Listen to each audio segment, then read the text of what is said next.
Hey, what's going on, guys? It's Sam, or xJawz, and today I'm bringing you guys a Domination game on the map Jungle. And today I'm actually not going to be talking to you guys about the gameplay that you're watching here in the background. Instead, I'd like to talk to you guys about a recent mention by Treyarch of a patch that will be coming to Call of Duty Black Ops. And today I've actually got a friend with me. What's up?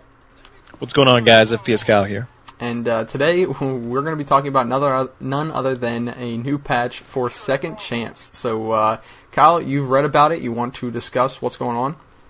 Yeah, I think it's a pretty good idea. So basically, they're going to fix something that we've been complaining about for a long time. Basically, you put the guy in last stand, and then some other guy comes along and kills him, and you can't really blame the guy who comes along and kills him. There's a guy laying there, crippled, 1 point away from being dead, so of course you're going to shoot him.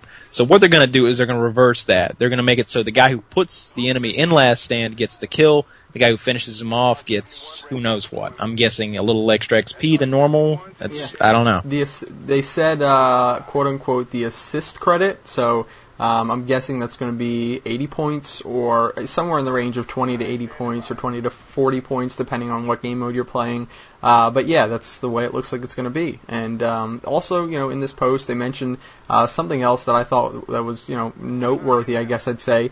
And we'll talk more about Second Chance in a minute here. But we're all familiar with this invincibility moment that is in Second Chance and has been in Last Stand, Final Stand, all the different variations or all the different, I guess you could say, names that they've given to this perk. That has been in now 4 Call of Duties actually in the series since Call of Duty 4. It has returned to each game, and what they said about this invincibility period that is in the game, basically, in a little bit nicer words, it's here to stay. There is no fixing this. I think what Vaughn said is that he looked through the script over and over, and they see nothing that could potentially cause this. But at the same time, they said that they sort of are aware of this, and they know that that's a community concern, but something they just don't see any possible fix for. And I thought that was a little bit interesting because this is something that people have been calling for a very long time for them to actually fix that, Yeah, I said this earlier, like there's about 500,000 of us on YouTube, I would say, who are like, into the videos and realize that, and we're more into the game than everybody else, and we realize that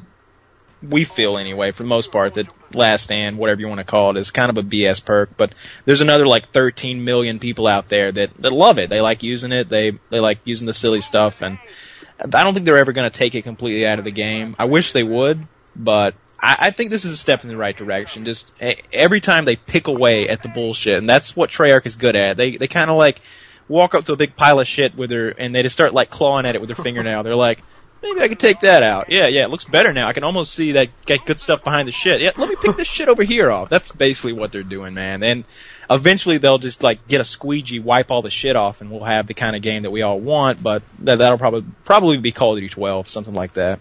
Yeah, but at the very core of this pile of shit, there's some shit that is dried and is not coming up, and that is essentially the invincibility period that is in Last Stand, and it's not going to get cleaned up. So look forward to hopefully only having to deal with this for the next 9 or 10 months of this game's lifespan, or for people out there with a little bit of reason, the next 2 or 3 months. Then we'll all stop playing this pretty.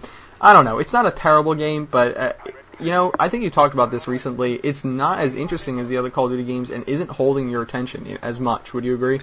Yeah, I don't know what it is about the game. Like, they fixed all the stuff we wanted to get fixed. People say it's boring, but, it's the same. I don't know that if it's boring. I think that the games just drag on for a really long period of time. Like, you end up, like in your average TDM, the ones where people, shoot down most of, if not all, your air support, those TDMs drag on for quite a while, even when you got good players playing with you.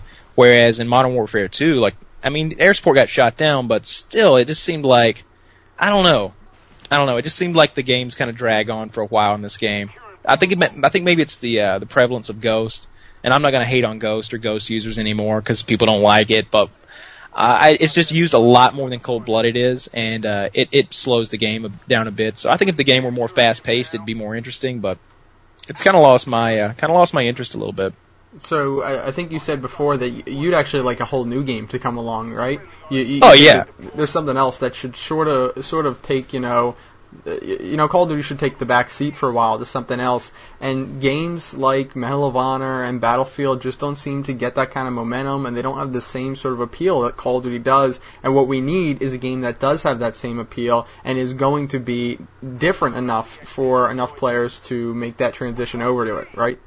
Yeah, it kind of seems like Call of Duty kind of has a monopoly on the first person shooter thing. People always, I always read like comments. I remember like back when Modern Warfare 2 was about to come out, reading comments that were like, "Oh, Battlefield Bad Company's just gonna crush this. It's gonna, it's no chance." And like Battlefield ended up selling like, I don't know, 2 million copies, something like that. And then Modern Warfare 2 sold like 14 or 15 million, whatever it sold. I don't remember the exact numbers, but no, you're not a real competition if you're 1/7 the size of your competition. You're not real competition. There's really nobody out there. I guess Halo, but Halo's in a different class of game, if you ask me. It's still a first-person shooter, but it's a whole different experience. Absolutely. The things that Call of Duty has that appeals to such a grand audience, to be quite honest, is, the controls have so much fluidity to them that it's just so easy for somebody, not so easy, but it's much easier to get involved in Call of Duty as your first-person shooter, much more so than Halo ever would be, or Battlefield or Medal of Honor. And when you have a game like this that brings so many people into gaming, and they play it at their friend's house,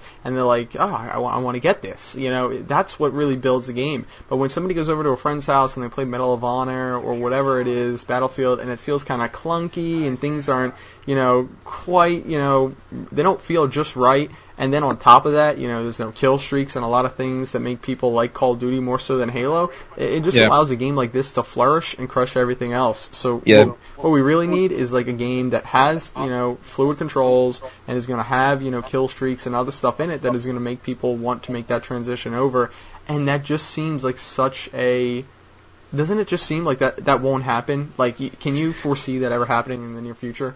To compete with Call of Duty, first there's a lot of R&D involved, a lot of research and development, because you've got to get a game engine that can compete with, the Modern Warfare 2 engine and the updated World at War engine, because those are good engines. Like there's a little weird stuff, like you said, the moment of invincibility in Last Stand is one of those issues that you see coming out of that game engine. But when you compare it to the game engine in Battlefield Bad Company, a game that runs at 30 frames per second and at times feels like sloppy and jerky and, well, this sounds like a weird porno, but I don't know. A game that's just like, honestly, you play it and you're like, man, this is just 30 frames per second. You can tell it's 30 frames per second. Like 60 frames per second is just so fucking smooth. It's almost like, if the graphics ever increase, it'll be like real life. It just looks really good, and then they've got that marketing ad campaign right behind them, pushing Call of Duty so hard it's just ridiculous. So to compete with that huge monster that is Activision and the games they make, you got to spend some money, and I don't know if EA is willing to do that. Yeah. Anyway, guys, that has been the end of this game. This was a pretty nice game on Jungle, where air support reigned supreme. These guys weren't willing to use Estrella, and it allowed me to rack up a little bit over 100 kills. That's just about it we wanted to talk about today. Remember, guys, as far as Second Chance goes, it looks like a patch will be coming in the near future, and I thought you guys would want to hear about that, because it is pretty significant, something that we haven't seen before in the Call of Duty series. Again, like so many people have said before, a step in the right direction. That's pretty much it. If you guys enjoyed this commentary, please go check out Kyle's channel. His link will be in the description. And that's pretty much it. Anything else you'd like to add? Have a nice day.